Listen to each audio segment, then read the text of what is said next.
Can I just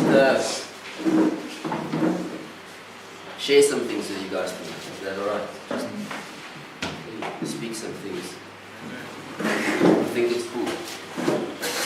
Well, the title of my message is the more things stay the same, the more they never change. The more things stay the same, the more they never change. Okay. Let's pray. No, I've done that before. Amen. Yeah. There's a difference between knowing and doing. And it's a big difference. But it's huge, it's massive. Okay. Who knew the Bible the best back in Jesus' time? The Pharisees, the Jews, the people who crucified Jesus knew the Bible better than his disciples. So they had the knowing, they had the knowledge, they understood what was written in the Bible, but they had no relationship. I mean, come on, Jesus was in front of him, the Son of God, the person they're supposed to have a relationship with, the person that the Bible revolves around, the heart of God, you get what I'm saying, was standing in front of them and they killed him. They didn't know Jesus. Right?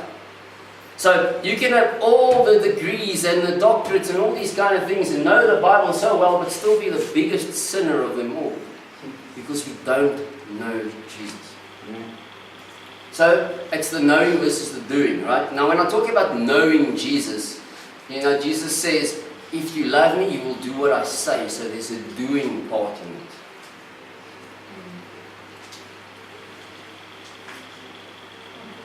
It's quite interesting. We are responsible for the other half. Here's the knowledge. And we get taught knowledge. We get inspired. We get classes. We get teachings. All these kind of things. But there's a part where we have to apply it. Life works like that.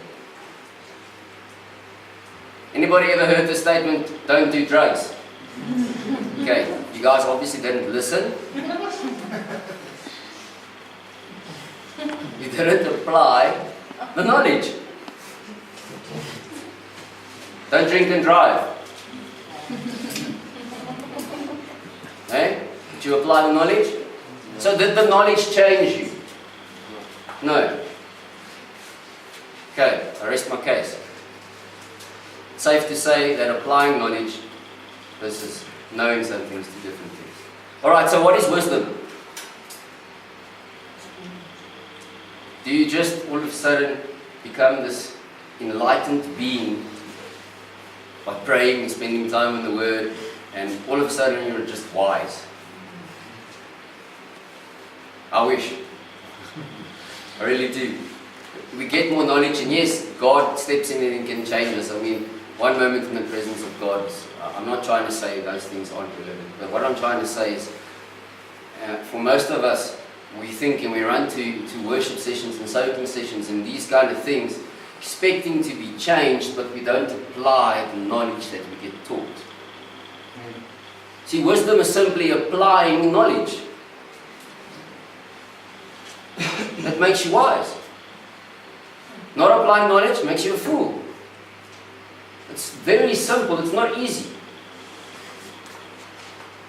Very simple. The gospel of Christ, the good news is simple, not easy. Okay, I wrote down a few questions here. What are you doing with your potential?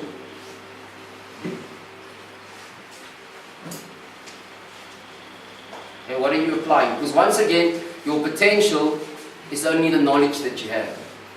How many people have told you you're a talented young man, you're a talented young lady, you've got so much potential, man, I don't understand why you're not making more of your life. Right, a lot of us, right? Crazy amounts of times. How many times? 10 times in our life, and that's a lot of times, maybe 20, I don't know. Right? I don't understand why you don't live up to your potential. Because I don't apply my knowledge. You've got the potential to be a doctor, a lawyer, whatever the case may be, but if you don't go and study it, if you don't go and practice what you know, you won't be that person.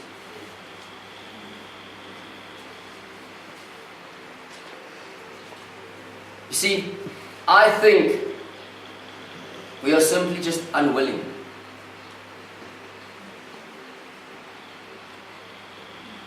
Okay?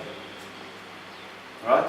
Maybe we want to and we have a desire to, but as soon as the pressure is on, it becomes a little bit difficult. We have to sacrifice something that we don't agree with, the conditions and the terms have changed. We become unwilling. Right? If you are willing to do whatever it takes, whenever it takes it, no matter what, then we can go and argue whether you're willing or not. You see, because applying what you know doesn't only go for you apply what you know when it goes good and when everything is nice and when you've had a great night's sleep and then when you're not stuck in traffic and when all these kind of things are so awesome and great, it's easy to apply what you know. It's when it's not going good. It's when you're not getting your way.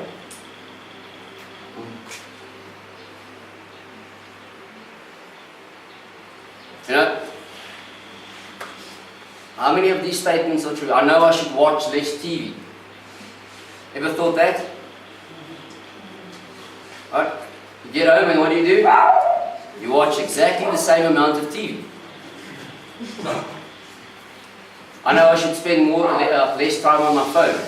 You get home, what you do? You spend exactly the same amount of time on your phone. Maybe 1 or 2 days and then, no, I've done it. I know I should spend more quality time with my wife. But you're still working overtime. Or you're not changing your schedule, you're not prioritizing date nights, or whatever, you get what I'm saying. I know I should spend more time with my kids. But on weekends I'm too busy because I'm tired from work and I just want to chill. I'm not going to go watch the sporting activities or whatever the case may be. I know I should quit smoking. Is that a bit too tender? Too close to home? I know I should budget. Right? Next month, same thing. We run out of money. We know all these things, and that doesn't make us super wise people. It just makes us people who know things. But somebody who can use what they've got, applied knowing, is a wise person. I want to read you guys a story in 1 Samuel chapter 21. Please go there.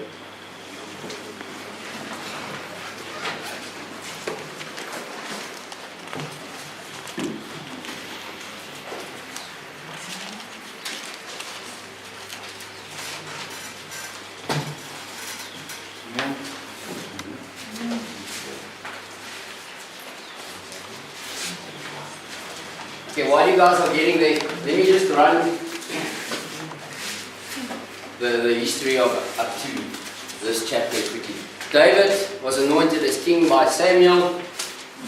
Then all of a sudden David goes back. He was a shepherd boy. His father left him out when Samuel the prophet came to anoint the king. Then all of a sudden Samuel said, out of all David's brothers, okay, the right person's not here, don't you have another kid? Jesse says, yes, my son David is tending the sheep. Okay, cool, he goes to David. Anoints David as king. David goes back to tending the sheep. Later on, you guys have heard of this guy called Goliath. Okay, big guy, giant, scary fella. Calls out the whole army of Israel. David's on his way to take his brother's lunch or something like that. And sees Goliath there. He schemes, hey man, who does this guy think he is to defy my God? I'll go and teach him a lesson. David goes, he teaches him a lesson, cuts off his head with his own sword. Then all of a sudden David becomes the most well-known person in all of Israel. From the shepherd boy who basically experienced rejection from his father to the most well-known person in Israel. You know what I mean? He's a giant killer. There's not many giant killers around. Okay, so then David gets approached by Saul. Saul says, marry one of my daughters. David says no, but that takes a bit of guts to say no to the king. You know what I mean? Then eventually David starts falling in love with one of Saul's other daughters and marries her, and then David becomes Saul's son-in-law. So they sing songs about David like Saul slayed 1,000, but David slays 10,000, these kind of things. So David was a significant guy. Anyway, so Saul doesn't like David, and he gets to a place where he wants to kill David. So then we get to this place of here. Jonathan keeps hiding David and giving David inside information about what Saul wants to do. So eventually we get to chapter 21 over here. Now it says this. Now David went to Ahimelech, the priest at Nob. Right? Ahimelech was afraid to meet David. So he said to him, why are you alone and no one is with you? So that's already out of character. Okay, so I want to show you guys the questions that he asks David that can get David to think, what I'm doing now is wrong. Because now he's running away from Saul. He's forgetting that he's been anointed as king by Samuel the prophet, by God. You get what I'm saying? No one can get in the way of this. Now he's afraid of the current king who wants to kill him. So he forgets about his anointing, his call on his life. Now he runs to the high priest. Now usually if David goes to a place, he goes with an army of people. But he's quite a well-known fellow. Now he rocks up alone. Now the priest says to him, why are you alone? That's repentance moment number one. David should have thought, yeah, man, what am I doing? Where am I going? But the pressure was on, so all of a sudden David forgets who he is, what his values stand for. I mean, this is the writer of Psalms, you know what I mean? Most of the Psalms in there. So you can see he's a guy full of integrity, he loves God, but he gets to a place of here that we don't really see, we don't really read about. So I want to carry on quickly. Okay, David answered Ahimelech the priest, the king gave me a mission, but he told me, don't let anybody know anything about the mission I'm sending you on or what I have ordered you to do. I have stationed my young men at a certain place. What did David do there? He lied. Can you believe it? David lied. Amazing. I want to show you guys the consequences of this. So he gets confronted with a repentance question and then he lies to carry on. He gets confronted with the truth. What are you doing here alone, David? I'm running away from Saul. Okay? What would the priest say? Why are you running away from Saul? You've been anointed as God's king. Come now, David, get over yourself, go back and be king. See, you don't want to be confronted with the truth when it's uncomfortable. So we go and look for yes men or yes women. Or we lie to get our way. Sounds familiar? Alright?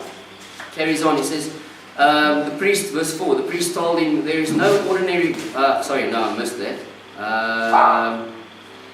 Verse 3, now what do you have on hand? Give me 5 loaves of bread, or whatever can be found. Alright, so now David's on this special mission, okay, alone, rocks up by the priest, and then all of a sudden he's hungry, he doesn't have food.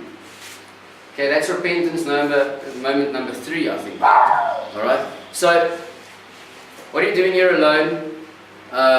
Lying, which is number 2, and then, cool, I'm hungry, do you have anything for me to eat? There's number 3. You get what I'm saying? Unprepared, I'm not ready for this journey, I'm lying about all kinds of things, now I'm hungry, what can I have to eat?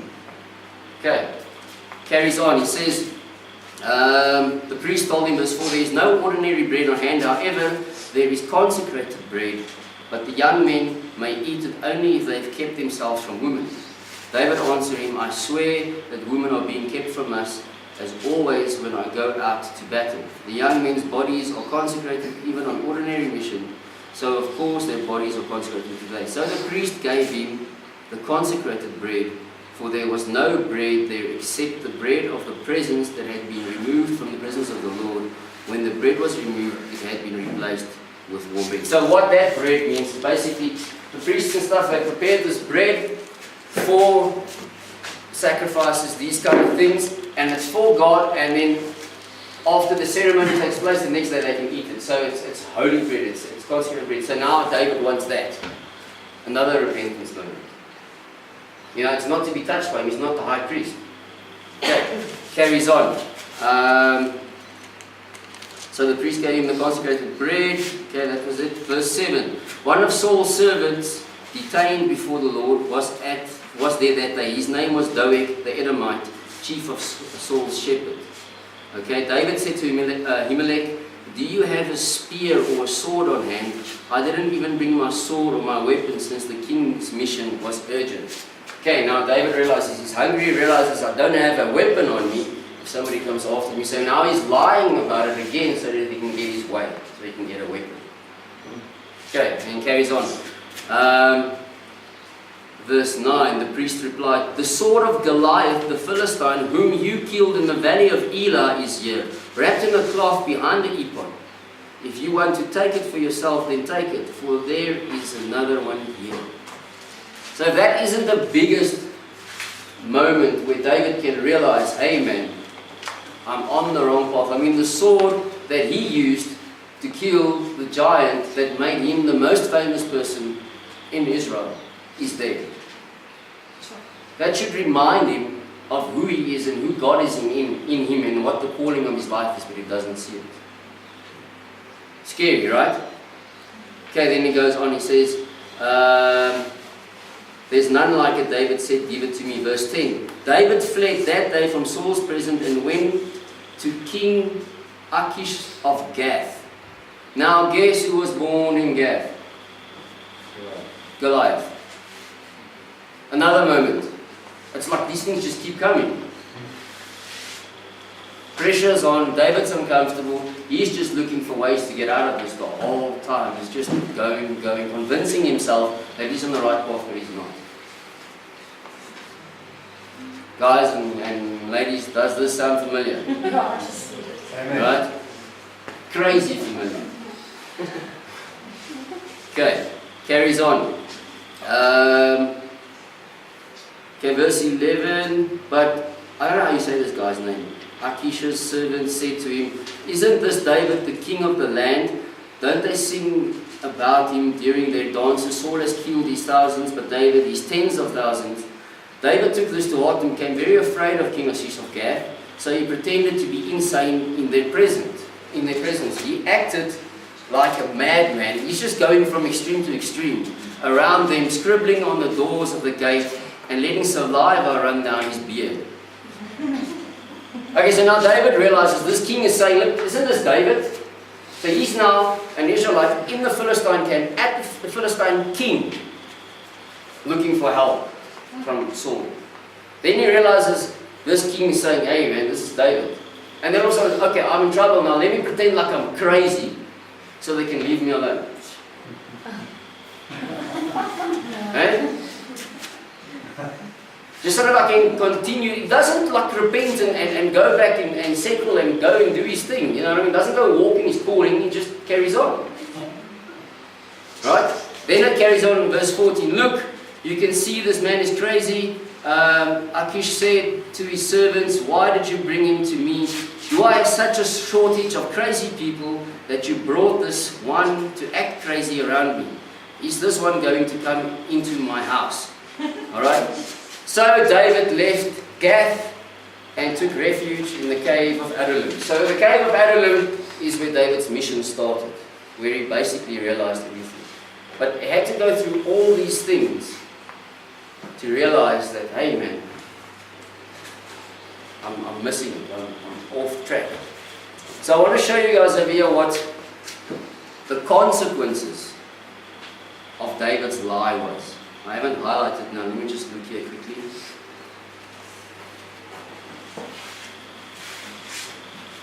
Verse 9, 22 verse 9. Alright, so now this Doeg character goes to King Saul and says, Ahimelech the priest has partnered with David, your enemy, and given him shelter and even armed him and fed him. Right, so he's giving him false information, but that's what it looks like from the outside. His actions show that. Alright, now Saul goes and he says, okay, verse 9, then Doeg the Edomite, who was in charge of Saul's servants, answered, I saw Jesse's son come to Ahimelech, son of Ahitub at Nob. Ahimelech inquired of the Lord for him and gave him provisions. He also gave him the sword of Goliath the Philistine. The king sent messengers to summon Ahimelech the priest, son of Ahitub, and his father's whole family, who were priests in Nob, and all came to the king. Then Saul said, "Listen, son of Ahitub, I am at your service, my lord." He said, Saul asked him, "Why did you and Jesse's son conspire against me? And you gave him bread and a sword, and inquired of God for him. Should he rise up against me and wait in ambush, as is the case today?" Ahimelech replied to the king. So Ahimelech's like, "What do you mean, why did I do that? Isn't this like David? He's like your son-in-law. He's the most famous person in Israel. He didn't know what was cutting behind the scenes." Right? So now he goes here, he says, verse 14, Ahimelech cried to the king, "Who among all your servants is as faithful as David? He's the king's son-in-law, captain of your bodyguard, and honored in your house. Was today the first time I inquired of God for him? Of course not. Please don't let the king make an accusation against your servant or any of my father's household, for your servant didn't have any idea about all this." But the king said, "You will die, Ahimelech, and your father's whole family." Then the king ordered the guards standing by him, "Turn and kill the priests of the Lord, because they sided with David, for they knew he was fleeing, but he didn't tell me." The king's servants would not lift a hand to execute the priests of the Lord. So the king said to Doeg, "Go and execute the priest." So Doeg the Edomite went and executed the priest himself. On that day he killed 85 men who wore linen garments. So David's lie, the consequences of him missing it, the consequences of him carrying on his sin, cost 85 people their lives. He was responsible for that. Do you see how our irresponsibility automatically and always becomes someone else's responsibility?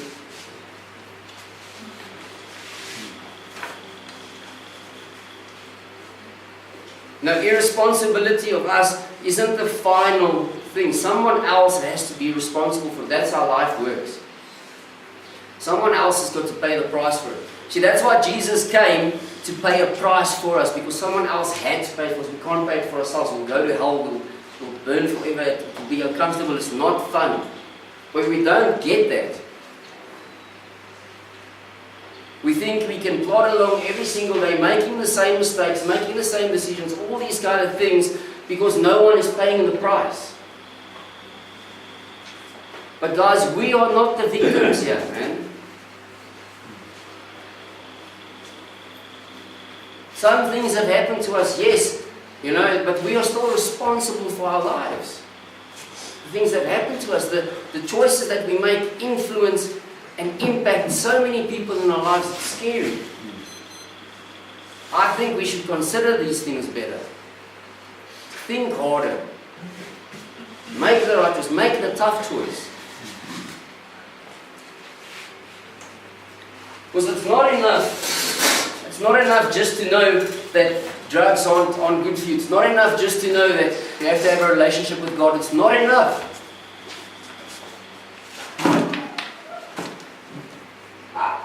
How can I say that? Because I've seen it time and time again.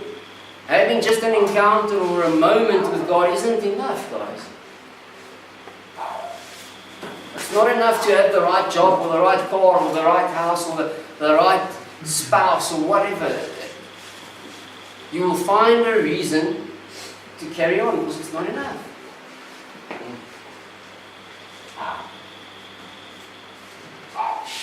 As soon as it becomes difficult, the thing that you value the most pops up and you run to it. And that can be gossiping, slandering, drugs, sex, alcohol, parties, friends, whatever. As soon as it gets difficult, the thing that we value the most, we go for it.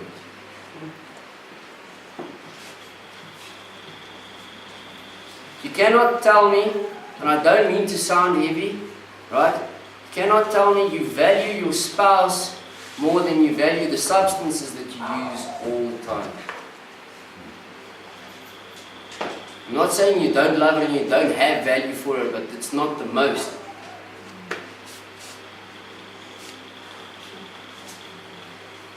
You see, people don't teach us like this, people don't talk like this because people are scared to offend each other, but I'm not trying to offend you, I'm trying to tell you the truth, man.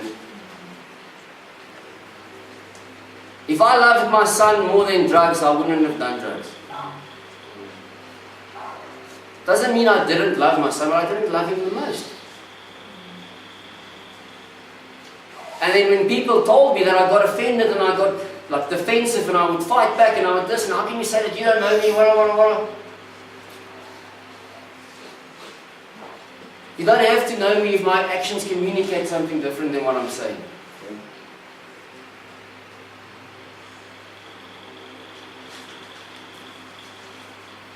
Right?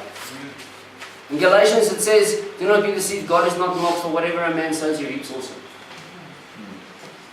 Okay, it's an eternal spiritual principle. What you sow, that's what you reap. And I've said that many times, I'm going to say it again. Then we come to a place where we change our lives and we want to change our lives, and we've started making the change and all these kind of things, but we're still reaping some of the negative consequences that we've sown over the years. Now we've started with the good ones, now we're reaping it in the time that we're sowing the good ones, and then we get upset and then we go back to sowing the bad ones. It makes absolutely no sense. We don't see anything through.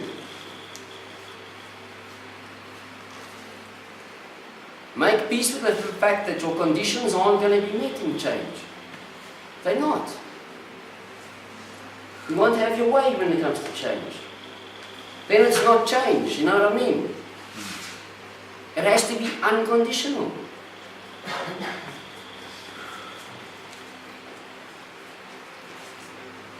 Yeah, I'll change if there's a PlayStation 4 in every room. We can have 500 showers. We can have steak every second day. I've got all these conditions. Now, if I don't have that, does that mean all of a sudden my wrong behavior, my wrong actions, everything I've done wrong in my life are irrelevant because I'm not getting my needs met? No, it doesn't, but we think like that when we believe that. So I'm just passionate about it. What I'm trying to say here. Okay, the difference between what we know and what we do defines us. Listen carefully. Listen carefully. The difference between what we know and what we do defines us. Okay.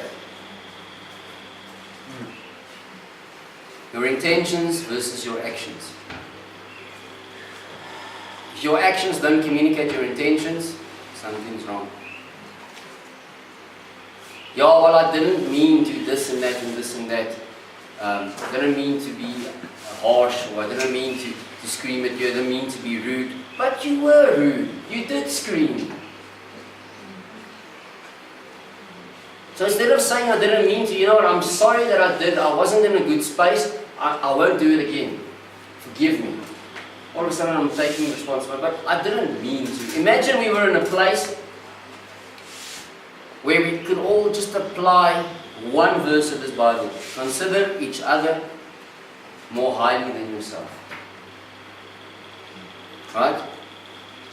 Imagine we were in a place where we could apply that verse every single day, every moment.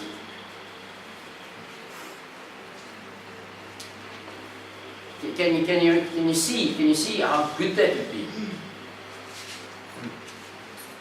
Because then I'm not living for myself, I'm living for someone else. And that someone else is also living for me.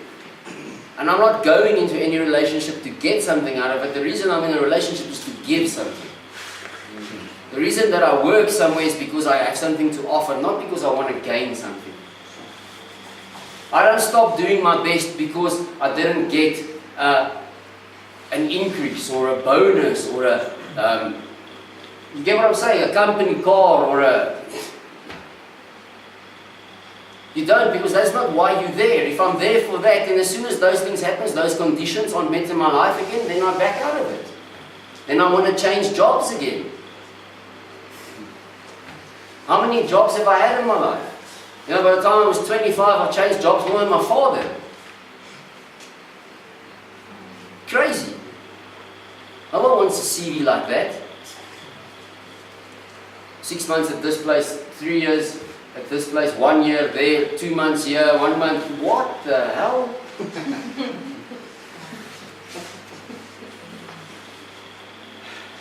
It's about what I've got to give. It's about what you've got to give. As soon as somebody starts taking, it gets ugly.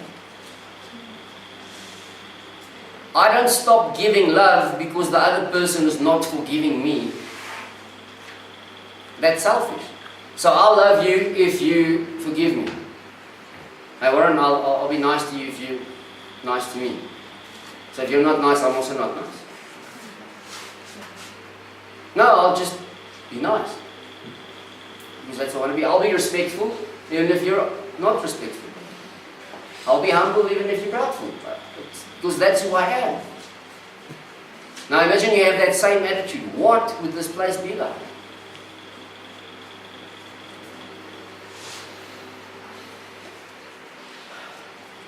See, but there's always that one person that gets offended, and then there's always that one person that gets offended, and then there's always that one person that gets offended. Stop being that one person. How's about there's always that one person that sees the good. There's always that one person that believes the best. There's always that one person that works hard. There's always that one person that offers help. There's always, how's about that?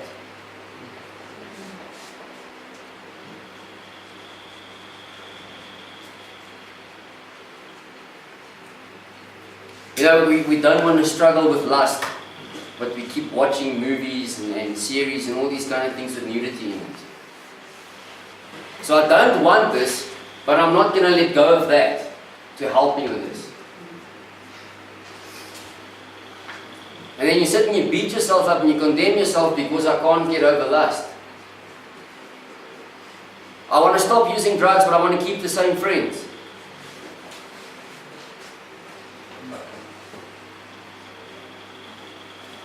Wednesday, Thursday, Friday. That's not going to happen.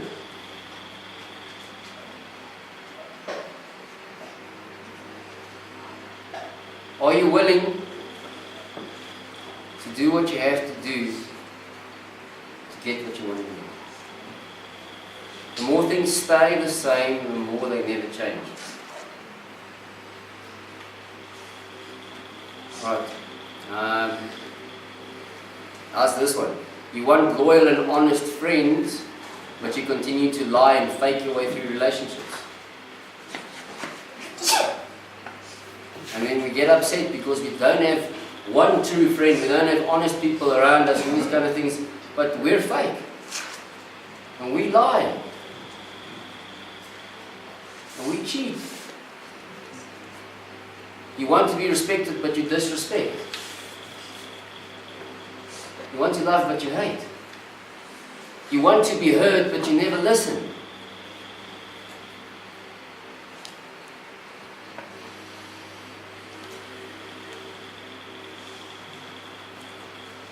I'm going to end off with this statement. A change of character is always preceded by a change of behavior. So if you want to get rid of the lust, stop watching things that you shouldn't do. Stop entertaining thoughts that you shouldn't entertain. If you want to have true friends, start telling the truth. Stop lying. Change the behavior first so that you can form the character.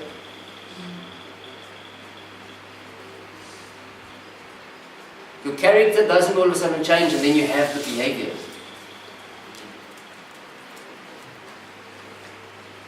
I don't get a six-pack from thinking of training. I don't get big arms or strong legs or whatever from thinking about a gym program. I work out the best gym program in the world and I stick it on my wall and I never do it.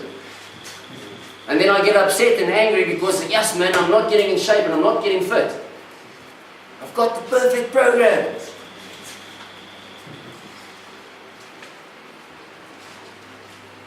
I want to lose 10 kgs. Yes, I love Roman's pizza too much.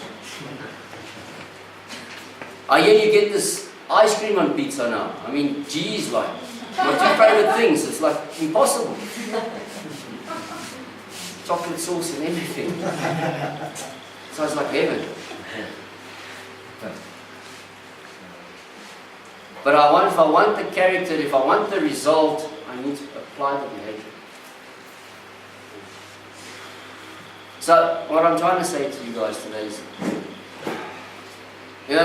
we ask why and how, and we get that. But can you, for once, please accept the how?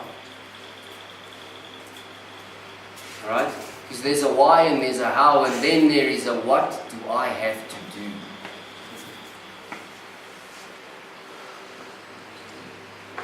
Why should we change our lives? How shall we change it? What do I need to do?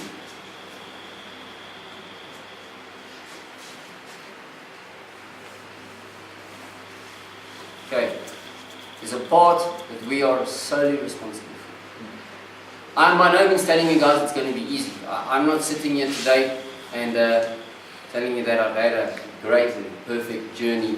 And once I gave my life to Jesus, everything was great, and I had the perfect rehab. And you guys can ask Uncle Kevin, I think I gave him some of his grey hair. Was it? And you guys don't have to learn from the same lessons that I have learned. You don't have to, we are trying to teach you guys certain things that you can bypass and skip the pain and the heartache.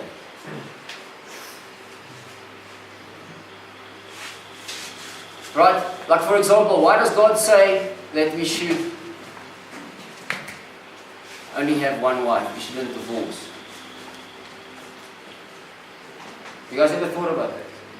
Any of you been through a breakthrough? Like a breakup? Hey, anybody? Right? Does it hurt? Sucks, man. Huh? That's why we're not supposed to get divorced, because a breakup is like a divorce. If you've been dating somebody for 3 or 4 years and you break up, that's the same as divorce, man. That's sore. That hurts. Now you live in the same area, you see them every second day, your friends know about this person. There's no closure, it's not lacquer. Never mind soul ties and all these kind of things. But isn't that one enough? But no, we have to go and experience it for ourselves. Then we get heartbroken and heart sore, and then we go to vices to fix it.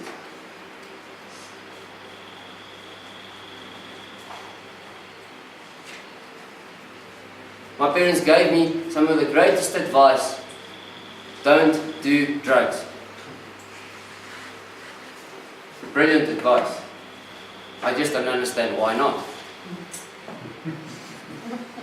They couldn't answer the why to me. Okay, they didn't know. I can give you the why, your life can give you the why. Okay, how? Well, maybe the wrong friends, first step. Get the right friends. Okay, what should I do? Alright? Well, maybe I should run it by my parents, what they think of this and this person. Maybe I should have a category or a location or a place where I choose my friends. Maybe we should have similar interests. Okay, done. What would be the result?